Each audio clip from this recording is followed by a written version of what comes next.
Hello guys, how are you? I hope all fine and good. If you're first time in my channel, don't forget to subscribe, like and share. If you already subscribed, don't forget to like and share this video to all get benefit. Today we will add text box, and now we insert text box from here. Okay, we'll choose a standard one, clear it.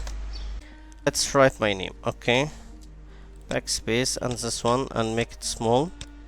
Okay, but I need this one to put it like in some places here or some like that, but without the outlines. I told you before, from here go to format. This is format about everything you own it. From here, you remember, this is already not full. Outline, no outline. You see, you can take it to put it anywhere and no one will feel.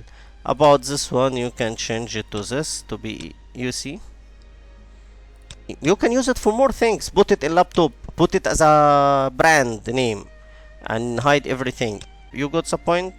And of course, this is same all options as I explained it before. You see, yeah, this one to name for the color. This is, sorry, color for the name, not the name it for the color. I already hang it. Okay, this is to make highlight for it or whatever. This is to put it styles also. Whatever, the same, all the things the same as a picture. I try to make it fast, and how you add, if you back to picture, you will see all these details. Okay, I will delete it now to continue. I hope you get benefits. Don't forget to like this video and share, and of course subscribe. See you in another videos. Bye bye.